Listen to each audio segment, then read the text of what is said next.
6. Ngayon, tungkol sa ambagan sa mga banal, ay gawin din naman ninyong gaya ng iniutos ko sa mga iglesia ng Galacia. Tuwing unang araw ng Sanlinggo, ang bawat isa sa inyo ay magbukod na magsimpan, ayon sa kanyang iginiginhawa, upang wag nang gumawa ng mga ambagan sa pagparian ko.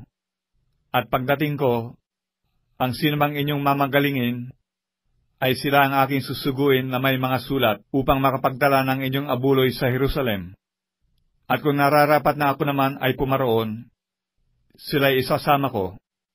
Ngunit ako'y paparian sa inyo, pagkaraan ko sa Macedonia, sapagkat magdaraan ako sa Macedonia. Datapwat marahil ako'y matitira sa inyo o makikisama sa inyo sa Taginaw, upang ako'y tulungan ninyo sa aking paglalakbay saan man ako pumaroon, sapagkat hindi ko na ibig na kayo makita ngayon sa paglalakbay, sapagkat inaasahan kong ako'y makikisama sa inyong kaunting panahon, kung itutulot ng Panginoon. Datapwat ako'y titigil sa Epeso hanggang sa Pentecostes, sapagkat sa akin ay nabuksan ang isang pintuang malaki at mapakinabangan, at marami ang mga kaaway. Ngayon, kung dumating si Timoteo, ingatan ninyo na siya'y mapasa inyo na walang pangamba, sapagkat ginagawa niya ang gawain ng Panginoon, na gaya ko rin naman.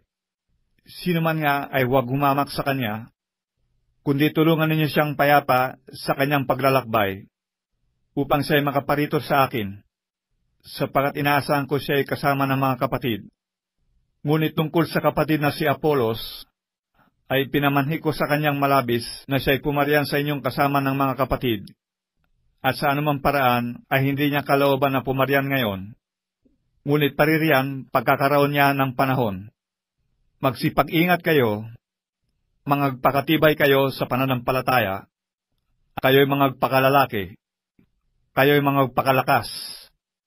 Gawin ninyo sa pag-ibig ang lahat ninyong ginagawa.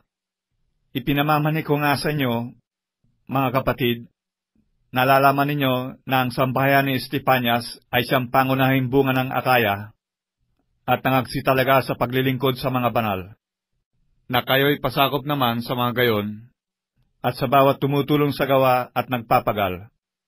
At ikinagagalak ko ang pagdating ni Estefanias at ni Fortunato at ni Acaiko, sapagkat ang kakulangan ninyo ay pinunan nila, sapagkat inaliw nila ang aking espiritu at ang inyo.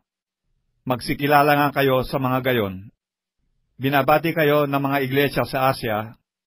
Kayo'y binabating malabis sa Panginoon ni Aquila at ni Prisca, pati ng iglesia nasa kanilang bahay. Binabati kayo ng lahat ng mga kapatid. Kayo'y mangagbatian ng halik na banal. Ang bati ko, ni Pablo na sinulat ng aking sariling kamay.